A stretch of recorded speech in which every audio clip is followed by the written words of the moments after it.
Muy buenas tardes. Gracias por estar con nosotros una vez más en esta, su programación en español del Canal 17. Les saluda Pedro Corso. Hoy vamos a hablar de un país que en los muchos años que llevamos haciendo este programa no habíamos tenido oportunidad de conversar ampliamente, de tratarlo a fondo. Vamos a hablar de Guatemala. Yo recuerdo que en Cuba se decía, salí de Guatemala para entrar en Guatapeor. Y tenemos una analista política, una ex diplomática guatemalteca aquí en el estudio, la señora Betty Marroquín. Ella fue candidata a la vicepresidencia de su país en los últimos comicios, en los que ganó el señor Giancarlo Giammattei. Alejandro Giammattei. Y no sé dónde se queda el Giancarlo ese, pero bueno, esos son los baches que armamos en la televisión. Muy bienvenida al programa, agradecida de que esté aquí, muy agradecido. Don Pedro, muchas gracias por su invitación. Un saludo a quienes ven su programa. Muchísimas gracias. Las gracias a usted por esta oportunidad que, como lo decía, nunca habíamos hablado en el Canal 17 en opiniones sobre Guatemala, al menos desde los años que yo lo llevo dirigiendo. Betty, ¿cuál es la situación de su país en este momento? Pues vea, don Pedro, Guatemala está ahorita en una situación muy particular. A mí me encanta hablar de mi país porque estoy muy orgullosa de ser guatemalteca. Es un país realmente precioso, con tanto que ofrecer. Pero estamos viviendo una situación muy particular porque nos estamos convirtiendo en una isla, en un océano de socialismo, en una isla pro libertad, en un océano de socialismo. Para la gente que son personas de fe, como yo, podría decir que Guatemala es una nación oveja en medio de un mar de cabras. ¿Y qué quiere decir eso? Guatemala es un país que está defendiendo a capa y espada la libertad individual, que incluye el derecho a tener una familia, el derecho a la vida protegido por nuestra Constitución, el derecho a la propiedad privada, el derecho al emprendimiento, el derecho a esa libertad que es la base fundamental sobre la cual se construye cualquier nación próspera.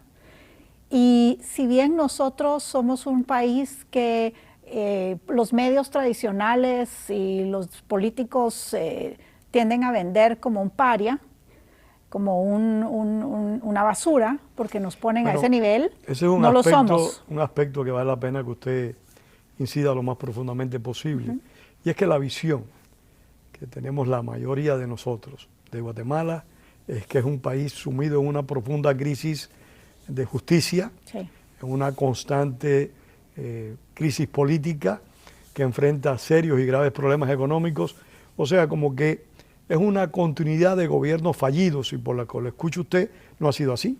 No, mire, es un país tenemos los mismos retos que tienen ustedes acá. Porque la gente cree que Estados Unidos es todo Nueva York. No, vayan al Mississippi y van a ver la pobreza que hay en el Mississippi, en Alabama, en muchos estados de los Estados Unidos. Vayan a ver los homeless en California que pululan. Es una cosa alucinante. En Miami, en Nueva York, en Washington, la capital del imperio, como le llaman en algunos países a los Estados Unidos. O sea, la pobreza es un mal que existe en todo el planeta y que hay que combatirlo. Guatemala tiene muchísimos retos, pero estamos tratando, y le digo estamos porque yo no trabajo para el gobierno, pero yo soy una empresaria, hago muebles, pero lucho también por estos principios y estos valores sagrados, porque sin eso yo entiendo que de nada sirve yo tener mi empresa si mi país cae en un régimen socialista o en una situación de esas, pues adiós empresa, adiós empresa. Entonces, por eso lucho. Sencilla, además que tengo familia, bebés en la familia cuyo futuro a mí me preocupa, ¿verdad? Por eso estoy en esto, por eso estoy aquí. Pero mire, la crisis que tenemos principal es el tema de el restablecimiento de un aparato de justicia que no sea politizado.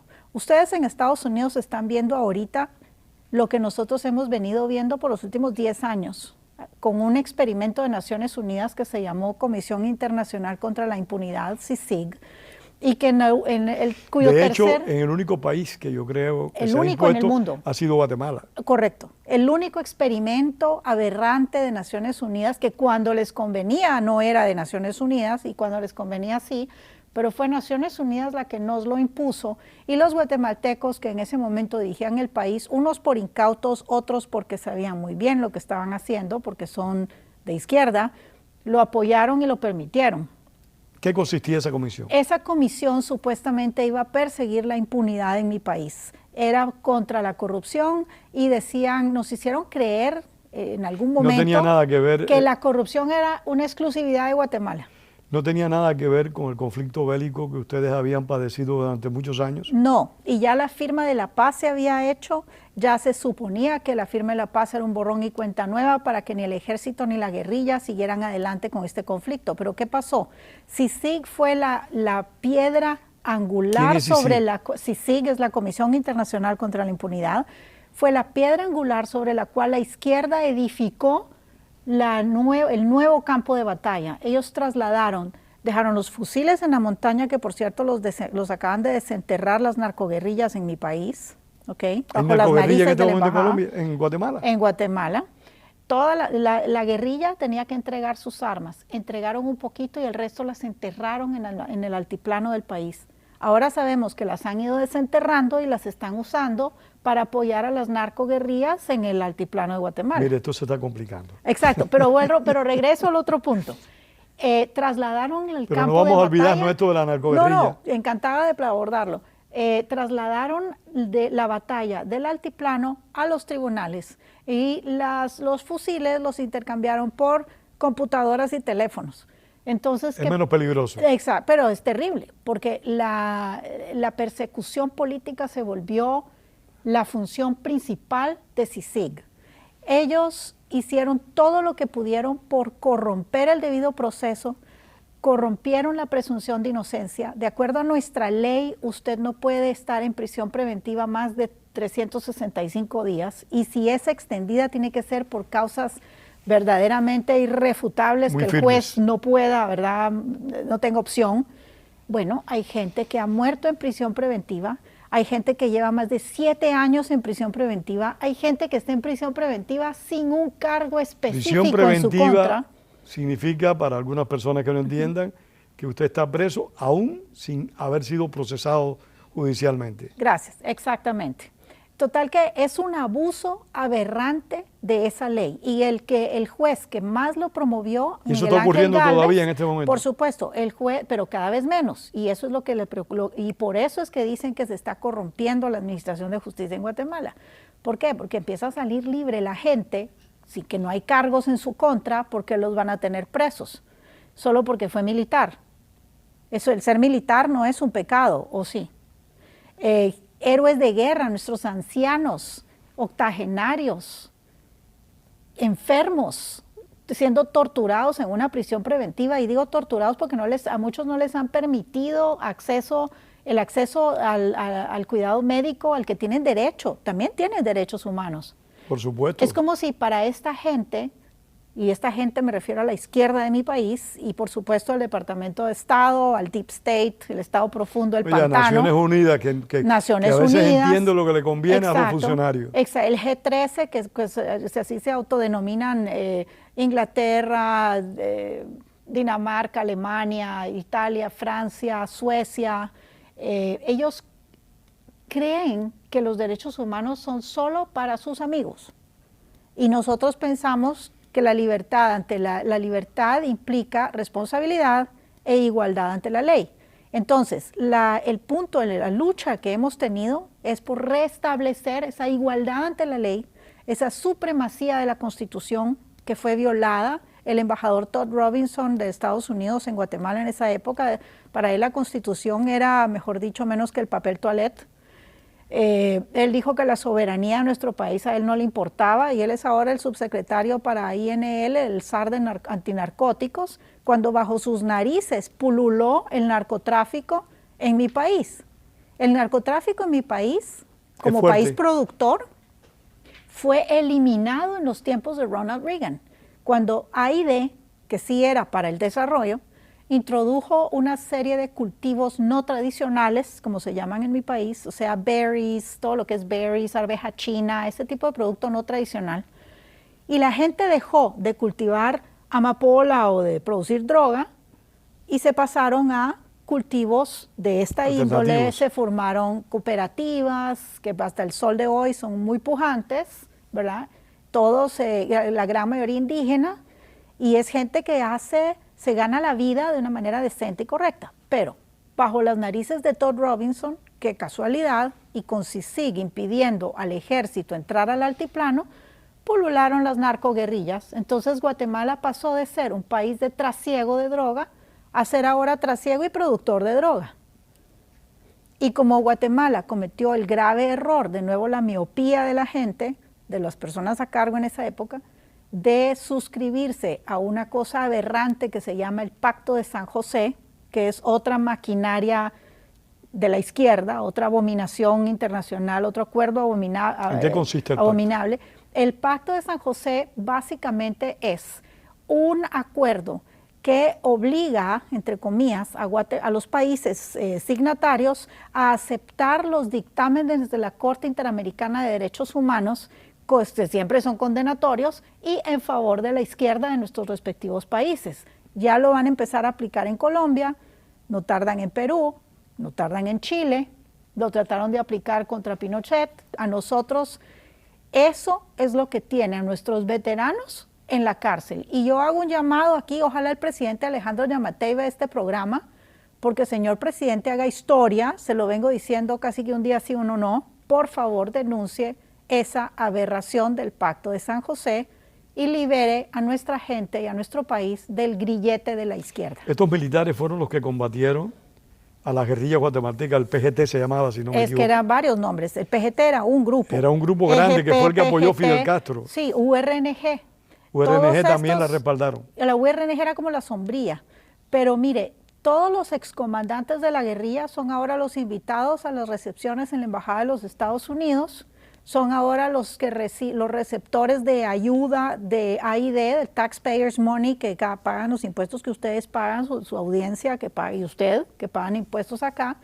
Ese dinero está ayudando a la izquierda en mi país. Ese dinero va y subsidia a los medios, ese dinero va y subsidia a las ONGs que subsidian los medios, y se pusieron histéricos cuando el presidente Alejandro Yamatei apoyó la ley de ONGs, que es una ley que exige accountability and oversight, o sea, transparencia en el manejo de los fondos para las organizaciones no gubernamentales. Es una pena, señora Marroquín, el ver cómo las ONGs, que fueron un concepto fundamental en una sociedad democrática, se han ido muchas de ellas desnaturalizando. Pero le digo algo, todas las ONGs y fundaciones correctas, porque las hay en mi país, las hay, muchas. No protestaron la ley de ONGs y ya cumplieron con entregar toda su documentación. Yo recuerdo la situación de las ONGs, particularmente en Cuba. Nunca el régimen castrista permitió crear una, y las que existen hoy en día son parte del aparato gubernamental de la dictadura.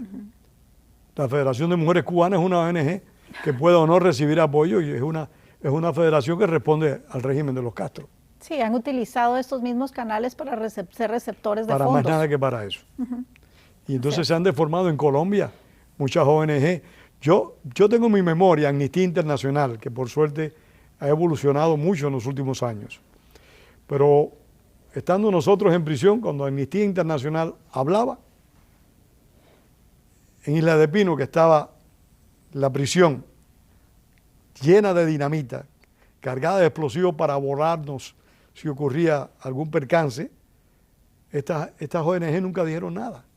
Claro. Nunca criticaron, nunca cuestionaron al régimen cubano.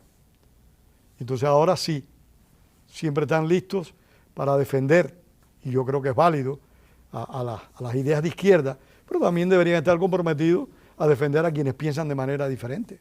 Es que deberían de defender a quien hace lo correcto, independientemente de si están o no de acuerdo con lo que dice. Y eso es lo que mucha gente no alcanza a comprender. Quienes luchamos por la libertad, defendemos el derecho de quien opina diferente que nosotros. porque está en su derecho. Ese es un derecho inalienable. Exactamente, no entra a eso es lo discusión. que no entienden. Por ejemplo, los jóvenes que hoy día hablan de tolerancia, con toda esta corriente LGBTQI+, y todo eso. Ellos hablan de tolerancia, pero ellos son los primeros que son intolerantes. Así pasa. Si alguien opina diferente que ellos, es condenado. Es algún ista, racista o lo que sea. Cualquier cosa, pero siempre está en ese punto. Exacto. Y la idea es que si usted es una persona que defiende la libertad, usted en primer lugar es responsable de lo que usted diga y haga. Es su responsabilidad individual. Nadie más es responsable por lo que cada quien haga. Antes de ingresar al tema de la narcoguerrilla en Guatemala, quisiera terminar con la Sisi. Sí. El juez principal de Sisi o el funcionario principal de Sisi fue un funcionario colombiano que creo que ahora es ministro de la defensa de ese país. Sí, el comisionado Iván Velázquez Gómez, un juez de izquierda abiertamente a favor de las FARC en Colombia, fue seleccionado por Naciones Unidas para dirigir la CICIG en Guatemala. Una fue muy el grande en tercero. Naciones Unidas. Y exacto, pero muy congruente con lo que es Naciones Unidas.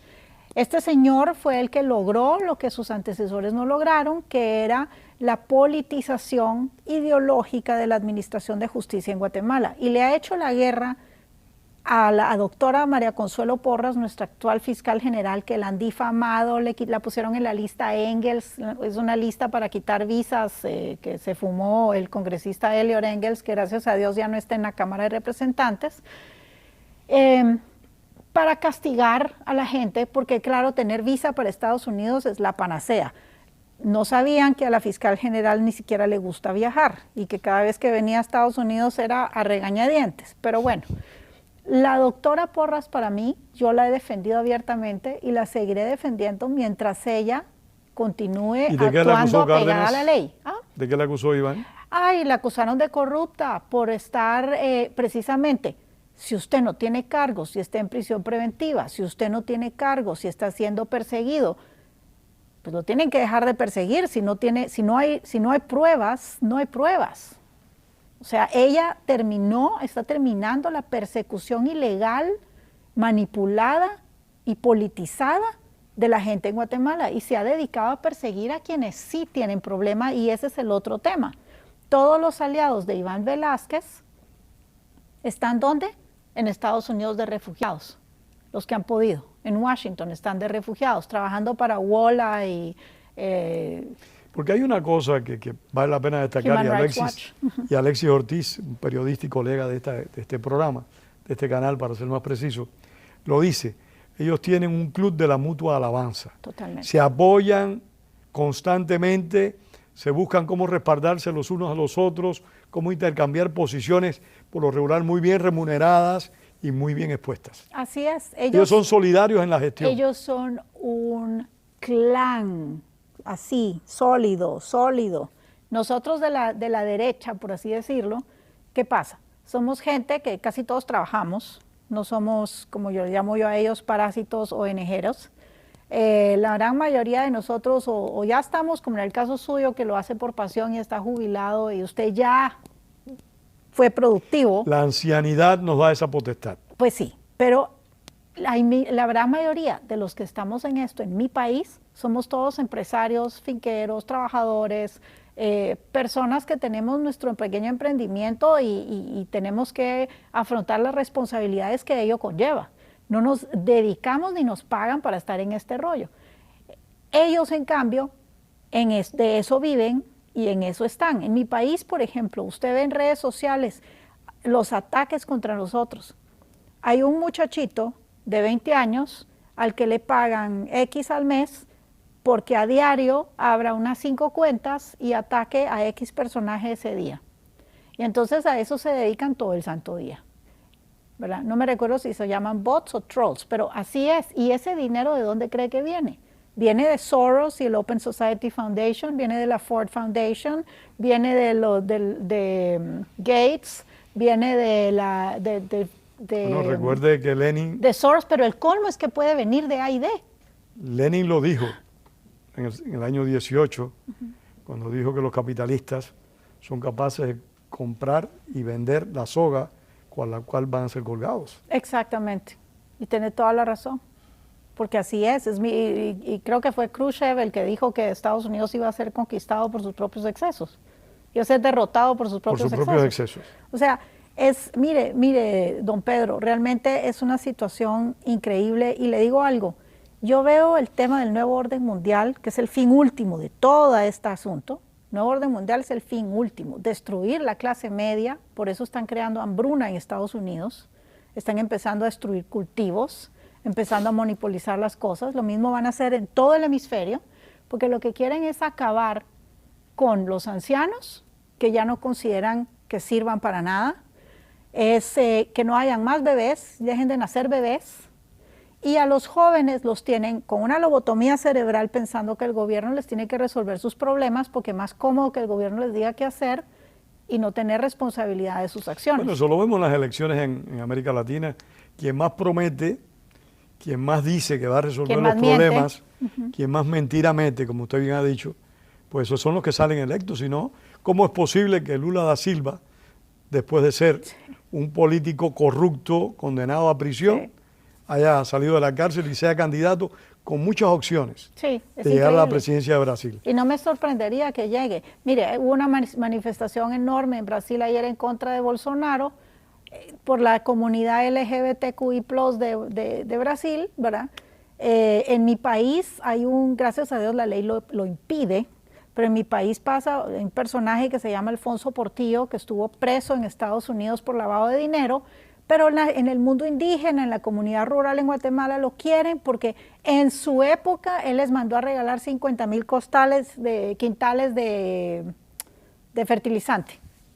¿Puede usted creer? Y la gente se recuerda de esos 50,000 que les regaló de fertilizante y es lo único que les importa. Que regalaban bienes. Exacto. No les importa que el hombre se robó 100 y pico mil millones de quetzales, eso les parece magnífico. Pero dicen que están en contra de la corrupción. Y este personaje se atreve a hablar de corrupción en mi país. Es aberrante. Y no pasa nada. Ahorita no pasa nada porque él hablar puede, él ya fue condenado, no puede ser condenado 2 veces por el mismo acto. ¿Y el presidente, cómo usted ve el gobierno del presidente Giammattei? Mire, es un gobierno complejo. Yo me enfoco en lo que me enfoco, que es el tema de la libertad, el tema de la fe, el derecho a la vida y los principios republicanos. En ese sector, yo siento que el presidente Alejandro Giammattei está haciendo un trabajo bastante bueno y ha sido muy valiente. Le dijo a Kamala Harris que no a su agenda LGBTQI+, a imponer matrimonio homosexual, a imponer que en Guatemala cuando nazca un bebé no se pueda poner si es niño o niña, se tenga que dejar abierto para que la criaturita decida qué quiere ser, ¿verdad? Él le dijo que no a todo eso. Él ha protegido la fe, declaró a Guatemala capital pro vida, o sea, lo que él ha hecho llevó a que Guatemala fuese declarada capital pro vida de Iberoamérica por la organización que ve esto. Otra ONG. Sí, otra, pero de las buenas, ¿no? Hicieron incluso una inauguración en el Palacio Nacional de un monumento a la vida, que es una belleza, contrario, en el Patio a la Vida se llama, contrario al Patio de la Paz, donde hay 2 manos izquierdas, simbolizando la firma de la paz en Guatemala. No me diga que 2 manos izquierdas. Eso es verdad. Es verdad. ¿Usted me puede mandar esa fotografía? Yo le mando la foto con todo gusto, don Pedro. 2 manos izquierdas. 2 manos izquierdas. Es lo que pusieron en el Patio de la Paz. ¿Y cuándo fue erigido ese monumento? En los tiempos de mi expresidente favorito, del expresidente Álvaro Arzú, que en paz descanse, ¿verdad? Pero no se percataron, o yo no sé qué pasó ahí, le metieron un gol al presidente Arzú y le pusieron ese monumento aberrante, esa asquerosidad con 2 manos izquierdas, que la izquierda, por supuesto, defiende a capa y espada, pero vino Giammattei y hizo un monumento que es el doble de grande, en el patio contiguo, y ese es el Patio de la Vida. Pero mire, otras cosas que ha hecho. Antes de que se nos acabe el tiempo, la situación económica, la pobreza. Bueno, situación económica. Guatemala ha seguido creciendo. El tema de la pandemia nos demostró que nuestra productividad agrícola es valiosa. La población indígena no dejó nunca de producir. Guatemala tuvo un número de muertos bajito, menos del 0.001% de la población. Contagios muchísimos, pero nosotros somos gente que tendemos a ser muy sanos, una dieta muy balanceada, muy sana. En el interior del país se diseminó el uso del limón, el jengibre y demás, que las personas pues sabían que eso usaban contra la gripe y eso usaron contra el COVID. Pero la situación en general, el guatemalteco lo que quiere es oportunidades, quiere trabajo. ¿Y se están generando oportunidades en el país? Se están generando oportunidades, hay una certeza jurídica incipiente que es la base para atracción de inversión extranjera. Hay empresas de India y de otros países que están empezando a interesarse por invertir en Guatemala. La población indígena guatemalteca, nos quedan 3 minutos, Sí. lamentablemente, es alta. Es muy alta. ¿No tienen ustedes el problema de Bolivia, el problema de Perú, de políticos que están utilizando el indigenismo como en el pasado se usó la lucha de clases? Lo están utilizando y lo está financiando USAID. Pero gracias a Dios nuestro indígena también escucha mucho a su pastor, y son una mayoría de cristianos evangélicos, y el indígena es lo más capitalista que existe. Usted no le va a quitar nunca una gallina al indígena para regalárselo al que no. El campesino en términos generales, el hombre que trabaja y vive del campo por lo regular tiende a ser conservador. Es que todo el que trabaja y produce es conservador, solo el que no trabaja y no produce puede ser mentalidad parasitaria. Quiere repartir lo que no tiene. Exacto. Betty, confía que el futuro de su país va a mejorar, va a ser mejor. La veo difícil porque desafortunadamente CICIG también se metió a manosear la ley electoral y de partidos políticos y no sería remoto que preparen un fraude para la próxima elección. ¿Cuándo son las próximas elecciones? El año que viene. Y no veo un líder pro libertad serio, un partido pro libertad serio con verdaderas posibilidades de ganar la presidencia. Me dice que hay políticos identificados con el plurinacionalismo de Evo Morales, pero hay políticos identificados con lo que algunos llaman el castrochavismo. Sí, Telma Cabrera, la líder indígena, ella sabemos que es financiada por el cartel de los soles de Maduro, y Noruega, la gente de Noruega, que es las ONGs noruegas, la están asesorando a ella, le pagan su seguridad de los carteles de los soles y todo eso, o sea, y pertenece a una organización que se especializa en el robo de energía eléctrica. Que no le pregunté, me quedan 30 segundos. ¿Es usted familiar de Marroquín? No, bendito sea Dios, no. Gracias a Dios, por parte de Adán y Eva, porque ellos son una familia de ampones. Por Dios. Muchísimas gracias, Betty Marroquín, por haber estado acá. Muchas gracias a usted, don Pedro. Y gracias a ustedes por haber compartido con nosotros parte de su tiempo. Recuerden, como decía el apóstol José Martí, la palabra es para decir la verdad y no para encubrirla. Les esperamos la próxima semana y tengan todos muy buenas tardes. Bendiciones. Gracias.